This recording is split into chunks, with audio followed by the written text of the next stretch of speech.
bertemu dengan seorang ustadz, kemudian ustadz itu bilang begini. Ini latar belakang saya kenapa saya belajar pengobatan Nabi. Ustadz itu bertanya kepada saya begini, "Dok, antum yakin gak sih dok kalau antum masuk surga?" Kira-kira kalau ditanya seperti itu, Bapak jawabnya gimana Pak? Yakin gak sih Pak masuk surga? Insya Allah pasti ya. Saya jawabnya pada waktu itu apa? Yakin Ustaz, saya masuk surga karena Allah menurut prasangka hambanya. Tapi Ustaz itu bilangnya lain. Kayaknya antum masuk neraka deh. Waduh, Masya Allah kok bisa bilang begini Ustaz? Dari mana antum berpatokan anak masuk neraka? Tapi Ustaz itu cukup cerdas. Dia memberikan data-datanya ke saya. Maka saya bersyukur kepada Ustaz tersebut ya. Dia ambil pada waktu itu, mohon maaf ya, saya menyebut merek, mohon maaf. Diambil obat, ya dok, saya nyebut merek, mohon maaf ya, Lovenox. Obat apa itu? Obat yang dipakai untuk mengencerkan darah. Biasanya diberikan pada penderita penyakit jantung, stroke dan gangguan bekuan darah. Lovenox. Di situ tertuliskan kata apa? Porsin origin. Ada yang tahu porsin? Ada yang tahu? Nggak ada yang tahu. Berarti kalau dokter ngeresepin obat apa aja ditelan semuanya nih.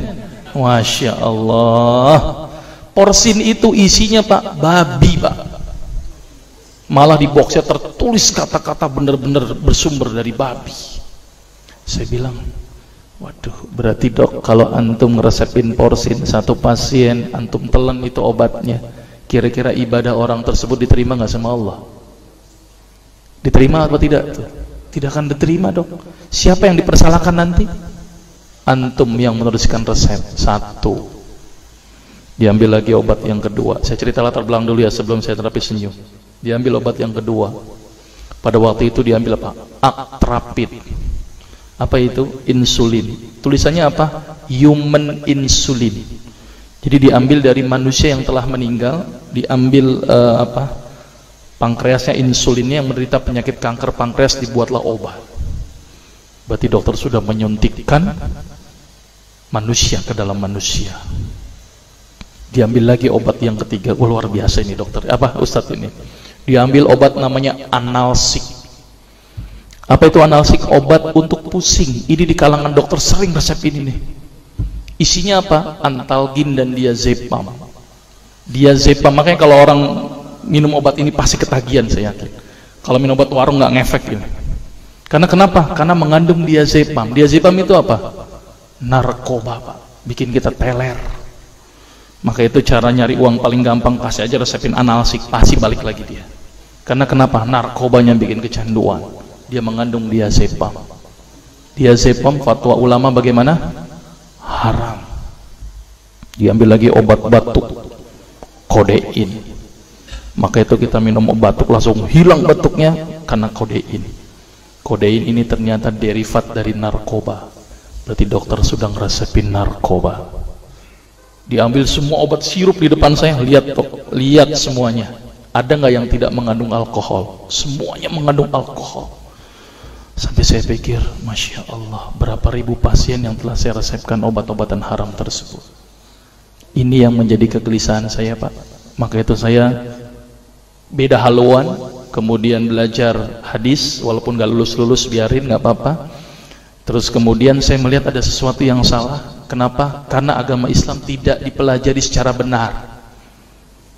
Banyak umat Islam saat ini belajar akidah, belajar akhlak, belajar fikih. Tapi lihat, pernahkah umat Islam di sini belajar masalah kesehatan Islam? Sedikit sekali. Kajian-kajian tentang kedokteran Islam hampir tidak ada. Makanya tidak heran sekarang umat Islam yang notabene hebat menurut saya katanya, tapi ternyata banyak yang sakit karena dilupakan aspek ini. Mudah-mudahan ini menjadi awalan kita untuk mengkaji, karena kajian ini rutin Pak. Jadi saya mengisi kaji di beberapa kantor di Jakarta itu per kali pertemuan, per hadis, dan itu berhubungan dengan masalah kesehatan semuanya.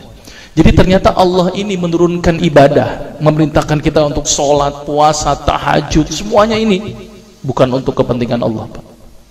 Allah nggak butuh sholat kita, Allah tidak butuh puasa kita. Ternyata Allah menurunkan ibadah adalah bentuk rasa sayang Allah kepada barang ciptaannya, yaitu manusia. Seperti halnya orang menciptakan motor, mobil, maka di maintenance itu dengan adanya servis. Maka Allah juga memaintenance barang ciptaannya, yaitu manusia, dengan servis. Servis yang dilakukan adalah dengan ibadah. Jadi kalau seandainya kita tidak melakukan ibadah, sama aja tidak mau servis diri kita sendiri. Saya akan terangkan ternyata semua amalan yang dicontohkan Rasul itu bermanfaat dari sisi kesehatan. Saya akan mulai nanti dengan terapi senyum ya. Ini lewat saja. Ini saya mohon maaf nyebutin obat-obatannya, mohon maaf ya. Ini juga mengandung plasenta. Plasenta itu ari-ari ya. Jadi di luar negeri itu ari-ari dipakai obat, Pak. Kalau di Indonesia diapain, Pak? Dikubur, kadang-kadang pakai apa? Kaca, pulpen, buku, kadang-kadang pakai kurungan ayam. Kreatif, tapi kreatif nggak benar. Gitu ya. Di sana ini obat Lovenox namanya ya. Jadi bersumber babi. Ini yang mengandung narkoba. Wah, dulu tuh saya kalau jadi dokter gila-gilaan pengasih narkoba, Pak. Setiap ibu hamil, setiap ibu datang dengan bawa anak kecil, itu anak kecil Pak saya kasih narkoba, Pak. Kenapa? Karena ibu-ibu paling seneng kalau anaknya datang terus kemudian tidur pules. Wah, seneng banget tuh ibu-ibu. Apalagi obatnya yang tokcer, paling seneng itu orang.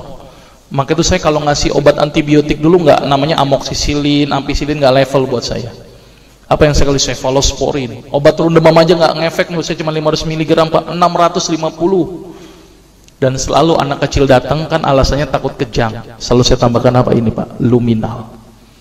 Saya dulu bandar narkoba, Pak, tapi legal, resep. Makanya itu saya banyak dosa ini. Mudah-mudahan ini bisa menembus dosa saya nanti di akhirat. Ya, ini insulin ya. Ini